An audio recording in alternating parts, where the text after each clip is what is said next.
I need money. Give me money. Pay my money.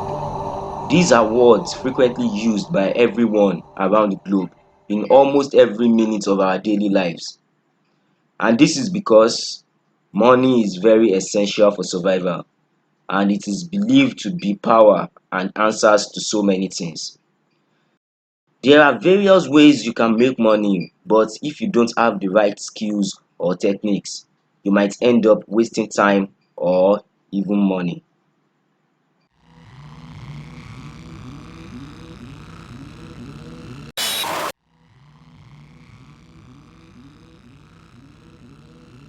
Hi, you're welcome back to Path to Success.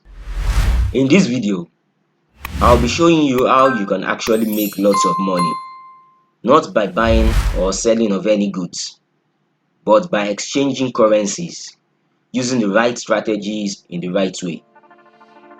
What I simply mean is Forex trade. Forex trade have been so popular for a while now that in fact, most people have tried it. Some failed, losing money or making no gain, while few others tried it and became successful. The reason I am doing this video is that I have once watched a video content on YouTube where the guy criticized forex trading, particularly OctaFX. In that video, the guy actually made lots of errors and lost his money simply because he has zero knowledge of what forex is, and unfortunately it misleads lots of people away from forex. So this is why I am here to share some of my knowledge with you.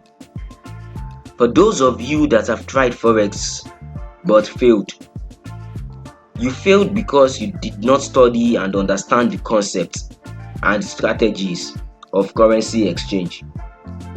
You just jumped and registered through any broker, not having any idea if the broker is trustworthy or not.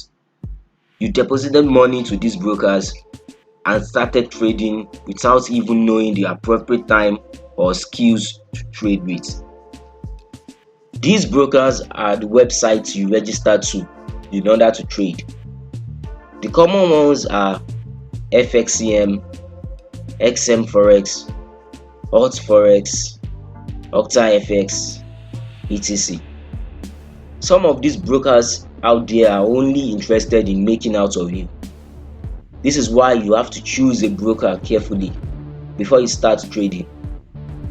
The broker that I trade with and that I will advise you to also trade with is OctaFX.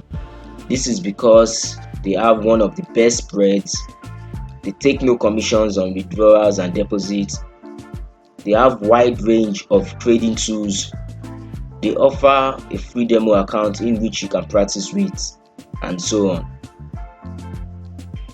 Now, in order to get a firm and deep understanding of how these whole forex things work, let's check out some facts and brief history of money.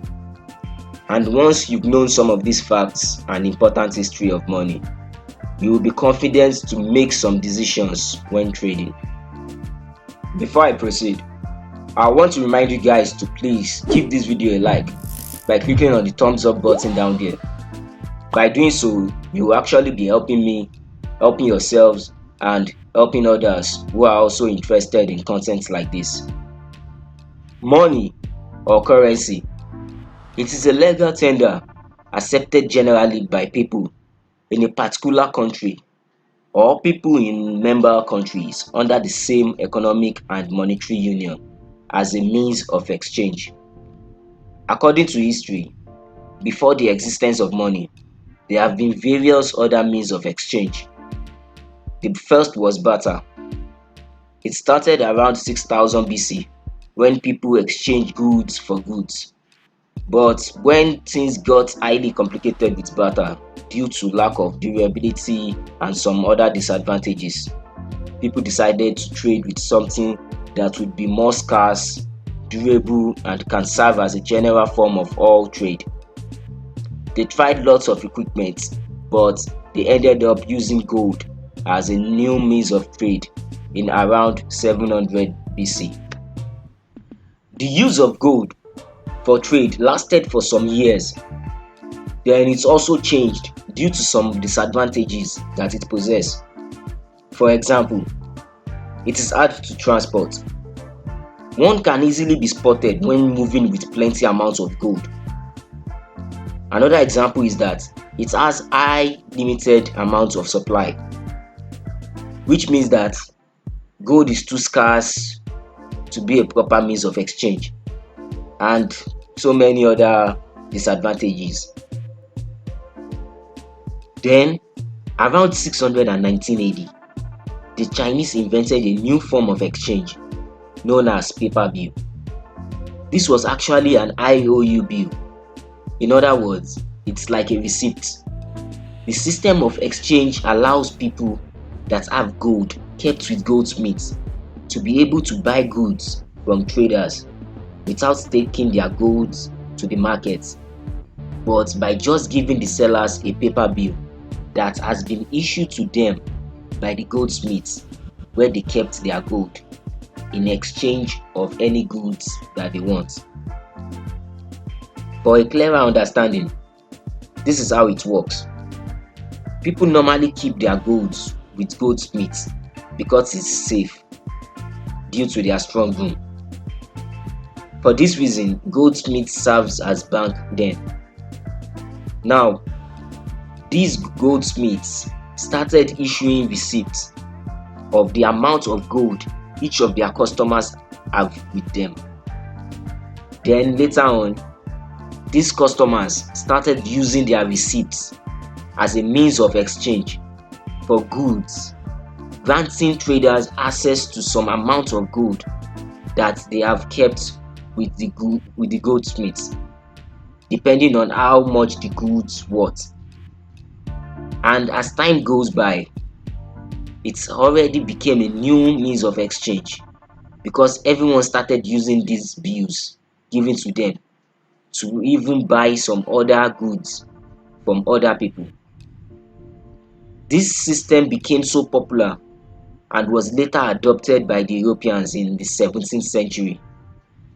But it also had its own disadvantages.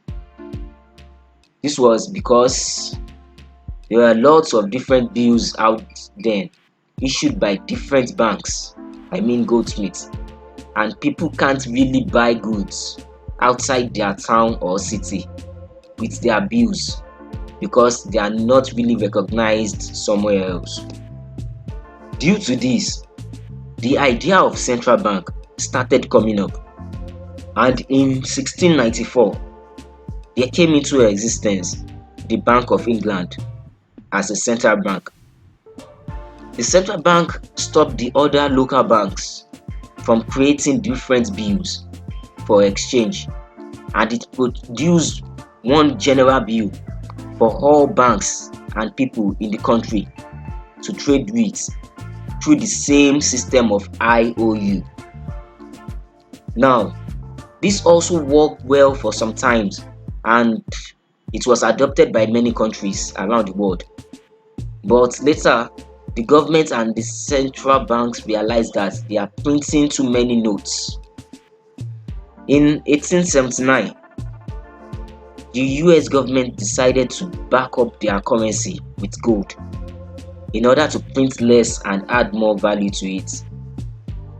So then, an ounce of gold can be exchanged for $20.67, which means that if you go to the government with 28.35 grams of gold, you will collect $20.67. That was how much it was then.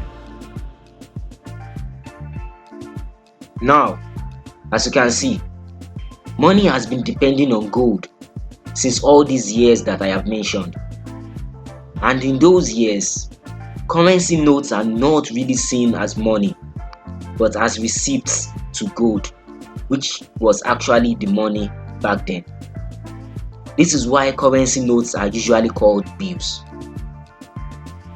Okay, continuing with the history. In 1914, World War I happened. After this war, Many big countries like UK and US broke down economically because they have lost lots of things to the war, such as gold. And these countries had no choice than to print out more bills, which really did not depend on gold for their people in order to stabilize their economy. So in 1933, a decree was made that all currency bills issued by the US government will now serve as fiat currency. This went well within countries, but not so well internationally. The reason was that some countries reduced the amount of their currency supply to let their money get weak in order to export more products to foreign countries. This is because if the currency of a particular country worth less, other countries with stronger currency will likely buy more products from that country with less currency value. Now, because of this reason, 44 countries met in Bretton Woods in 1944 to decide that all currency must now be backed up by the USD, while the USD must be backed up by gold. Since the United States was the country officially with the most gold then. And this made people to start valuing the United States dollar as gold globally from then. This also lasted for a while until the United States discovered that they are printing more currencies than the gold they actually have in stock. So in 1971, the United States announced publicly that they won't be backing up their currency with gold anymore. And since then, currencies have been floating, rising up and down every moment, because money is now based on demand and not on gold anymore. Till this moment, we all spend the money that is fully undependable to any mineral resources. And that has been the history of money in brief. Now, I want you to take a look at how the story goes and see for yourself how things have been changing in the money market from time to time. The type of money system we are using now have not even lasted for up to 60 years. That means that anything can still happen to money, and no one can stop it from changing when the time comes. Take crypto for an example. The only thing holding cryptocurrency back now is that it's not yet a unit of value. In other words, it's not yet generally accepted as a means of exchange in the commodity market. Now, we are done with the history. Let me continue by showing you the currencies people actually trade with in the foreign exchange market. These currencies are known as major currencies. Here is the list of them. We have the USD, which is the US dollar, the EUR, which is the euro, the GBP, British pound sterling, the JPY, which is the Japanese yen, the CAD, which is the Canadian dollar. We have AUD, the Australian dollar, and CHF, which is the Swiss franc. These are the major currencies you will be trading with in markets because they are the most demandable currency globally. Now, let's go to currency pairs. Currency pairs. It actually means quoting a currency against another currency. In other words, it means trading in between two different currencies. For example, EUR USD. which stands for euro versus dollar. This is a currency pair, and in every currency pair there is a base currency and a quote currency. The base currency is the first currency listed in the pair, while the quote currency is the second. For example, in EUR/USD, EUR is the base currency, while USD is the quote currency. In the currency pair, each currencies are identified with their ISO, which means International Organization Standardization. In Forex, as they are major currencies, so they are major currency pairs. These are GBP USD, which is the British pound sterling versus United States dollars. The next one is USD CAD, the United States dollars versus Canadian dollar. The next is AUD USD, that is Australian dollars versus the United States dollars.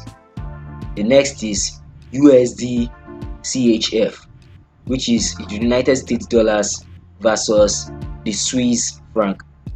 The next is USD JPY, the United States dollars versus Japanese yen. Then EUR USD, which is the euro versus the United States dollars. And the last but not the least, the NZD USD, which is the New Zealand dollars versus the United States dollars. These are the major currency pairs. This is how they are orderly arranged, and they can't be arranged other way around. So whenever you are trading, you will majorly trade with any of these pairs. Now, Forex is actually based on a market structure. The market structure that Forex is based on is known as OTC. OTC simply means over the counter. It's a market with no center of exchange to trade on. Unlike exchanging from a local dealer, you have slim or no chance of negotiating in Forex. That means that you can't call, for example, if you want to exchange currencies from the local dealers, you can easily move from one person to the other depending on the rate. But in Forex, once you are trading, you have no slim chance. You can't move from one place to the other. You can only choose a better rate depending on the broker that you are dealing with. Depending on the broker that you registered with. That is why you have to register with a very good broker. Now, let's talk about the players in the FX market. There are three main categories of players in the foreign exchange market.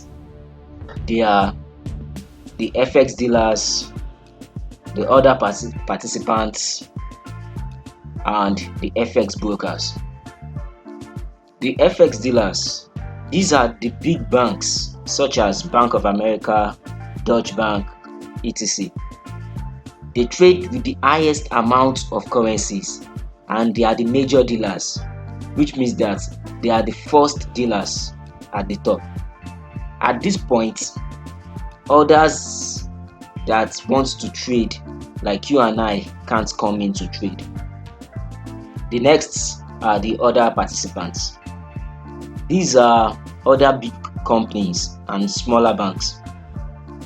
They trade at the second level through any of the big banks at the first spot. So that means that they trade through any of the big banks. They are just a subsidiary traders. Then we'll move to the next one, which is the FX brokers. This is where you and I actually come into trade, not directly, but through the brokers. And when I talk about brokers, I mean the OctaFX, FXCM, etc. All those websites that we register through. So these FX brokers also trade through the big companies, while the big companies trade with the big banks. So that is how it moves gradually. Now we move next to price terminology. Price terminology. There are price terminology in foreign exchange, and these are spot price, bid price, ask price, spread, and order book. The spot price is the current price of a currency pair. The bid price is the price that you can sell at, that is the selling price of a currency pair at the moment, while the ask price is the buying price, that is the price that they wrote on it to buy the particular currency pair at, that is the ask price. The spread is actually the difference between the bid price and the ask price. So if you are making any transaction, any trade on forex, the spread will actually be your profit. It will actually be your gain, because if you buy a currency at a low price and you sell it at a higher price, the amount between the price that you bought it at and you sold it at is the spread. Actually, it can be vice versa. If in case you make any loss, the amount of loss you made is the spread. The next one is order book. This contains all the buy orders and sell orders. In other words, it contains all prices of buyers and sellers in the market. That means in every market there's a list of buyers and a list of sellers. In most brokers won't allow you get to see this order book, because they will actually, it's not really much of your own concern. They actually deal is for the brokers to actually deal with the order book. So that's why when you are dealing with a very good broker, the broker will select a good buyer and seller for you. It's actually for them to choose, although some other brokers might allow you to see the order book, but it's not really much of your own business like that, because you might not have the right skill to select properly in the order book. Now we move to the next part, and the most important part. One of the most important parts, a very important part. So I want you to pay attention to this. So right now what we are going to be talking about is called pips. Pips, it means percentage in points. In foreign exchange markets, prices of currencies don't change with much differences. For example, if the current price of Euro USD is now 1.1375, you can't expect it to change to 2.1375 or 3.1375 in the next hour or in the next few hours. Currencies don't work in that way. This is because currencies change with less decimals every moment, going up and down, and this is how trading works. So all you have to be doing, you have to be checking, you have to study the decimal movements properly, and that's how you'll be trading. So that is what pips are. Now, pips can actually be broken down in three main parts: the pip, the pipette, and the point. Pip. A pip is a change in currency by 0.0001. In other words, It's a change in currency at the fourth decimal place. For example, if GBP USD is currently 1.3526, the number 6 is the pip. If it increases to 1.3527, that means the currency have increased by 1 pip. If it becomes 1.3529, that means the currency has increased by 3 pips. If it increases from 1.3526 up to 1.3536, that means it has increased by 10 pips. So that is how pips are. Now let's go to pipette. A pipette is a change in currency by 0.00001, which means that it is a change in currency at the fifth decimal place. For example, the price of USD CAD is 1.27452. The number 2 is the pipette, and if it increases to 1.27459, that means it has increased by 7 pipettes. The next one is point. A point actually means the minimum change in currency. That is a point. So when trading, what you will always be looking out for is the changes in pip and pipette, but mostly it has to be the pip. When it is low, you buy, and when it is high, you sell. That is how it is. You just be monitoring the fourth decimal point. That is the best way to sell. You sell and buy with the pip. I believe I should stop here for now, in order for you guys to digest all what I've been explaining all this while. Now, in my next video, we'll be moving further. I'll be treating the topics on lots, pip value, and pip value calculations. So that should be all for now. If you will enjoy this video, please remember to like, subscribe, and click on the bell notification icon. I'll meet you guys in my next video. Peace.